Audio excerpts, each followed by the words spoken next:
And I'm bad like the Barbie. I'm a doll, but I still want to party.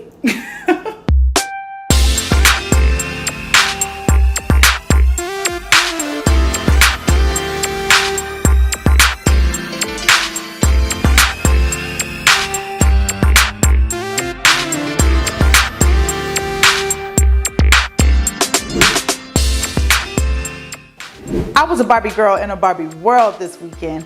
I got all dressed up in my pink and went to the movies with my other Barbie. And let me just say, this movie was so much better than expected. The concepts, the visuals, the deep reflection of society, it was a must-see. And apparently, I'm not the only one who thought that, because Barbie brought in some major moolah this weekend, 155 million to be exact, making it the biggest opening weekend for any film this year. And on a woman power tip, it also made history as the biggest domestic start for a female-directed movie, okay? The only other movie that came close was Wonder Woman back in 2017.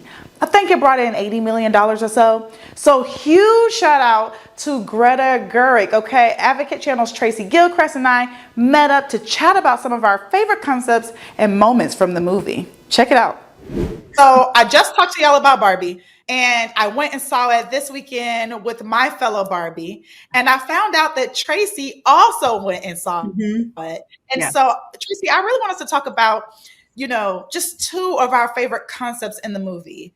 I will start and say, I really loved the idea that patriarchy is a learned skill. And so when Ken went into the real world, right, and he came back with these very stereotypical, patriarchal, like, I don't want to, and the women reactions, the Barbie's reactions was, I don't want to think, oh, I just have to do this for him, or I have to do that.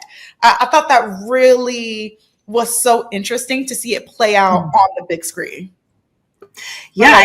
Well, I think that's a really, really incredible point. And then, of course, that could be extrapolated out to, racism and homophobia and all of that as learned, and of course, misogyny. So I love your point there. And I will say I really liked that Barbie is this kind of imprint. She is whatever you want her to be. That's kind of part of the whole piece of the film, is that the people who play with Barbie, the kids or whomever, boys, girls, thems who play with Barbie, they are able to kind of imprint their own ideals onto her. And in that way, she has evolved over time. And, to the point where this Barbie in this movie is evolving into something that she was not intended to be, I don't think. My next point would be, I love talking about imprinting. Barbie, it's these two parallel worlds, right? And she's like, oh, we've already changed the world. We've done all of that. Like, we have female presidents and female this. And there's this idea from stereotypical Barbie that we killed patriarchy. Like, what are you talking about? Like, this is a great world that we live in. And when she goes somewhere into the real world, and it's like, oh my gosh, look, there goes the Supreme Court. And I thought that was such a huge moment, because it spoke to the fact that, oh, well, it doesn't matter if that woman has on a bathing suit or not. I know that woman is capable. I know that woman can do it. Right? So she's looking up and see these beautiful women, and she's like, oh, well, clearly that's the Supreme Court. Whereas other people would look up and they would say, oh, look, they could never be. Oh, it's just some pageant girls. Oh, it's just this, it's just that. As though you're limited to your looks. You know what I mean? First and foremost. And she walks in and she's like, can I speak with your CEO? Oh, okay. Well, oh, okay. Well, where's the woman that created me? Like, what is going on? And then that woman is in a room alone, which was so significant to me. So one more point from you, Tracy. What's another point that you really liked, or concept in the movie? As a queer girl playing with Barbie, I played with Barbie and Ken, or maybe with her friends, but I love that they included Kate McKinnon in there as weird Barbie, as the Barbie that got played with too hard. Kate McKinnon is a lesbian icon. And so I think just by virtue of her being there, it was a little bit of a nod to us girls who were not maybe high femmes when we were little. And then also the song Closer to Fine by the Indigo Girls, which they kept singing, is a lesbian anthem. And there's just no denying that that was a nod to the girls who were not maybe included in that kind of Barbie Ken world as kids, or who didn't know, what they were. And so I really loved that the movie called out to that. Me too. Listen, I loved We're Barbie. I feel like we could have this conversation all day long because there are so many different moments, but we don't want to spoil it. No. We already have. So Tracy, thank you so much for joining me and telling me some of your favorite moments from Barbie. Y'all definitely go check it out. It was such a good movie. And big shout out to my homegirl, Issa Rae, my homegirl in my head. Oh, I love Issa Rae. She's incredible. Yes, incredible. Thank you, LaPorsche. Thanks for having me. Of course. It was so great speaking with my homegirl, Tracy, okay? I promise it's still worth seeing. Even after our little recap, there are so many moments, trust me. Now, one thing that Barbie and I have in common is flat feet, okay? My feet are so flat that I had to have surgery, y'all. Yes, a cast, physical therapy, all of that. Now, for Barbie, who always walks on her tippy toes, it was abnormal to have flat feet. But in reality, this is a very common condition, okay? If you're not familiar, it's basically when your arches on the inside of your foot flatten due to pressure. And it can cause some serious issues. Trust me, all right? The Advocate Channel's Mandy Gaither is here to break down why flat feet aren't just a problem for stereotypical Barbie. It's a problem Barbie never dealt with before her movie. My heels are on the ground. Flat feet! In the real world, flat feet may be something to scream about, says podiatrist Lori Grant with Orlando Health. Your foot is your foundation.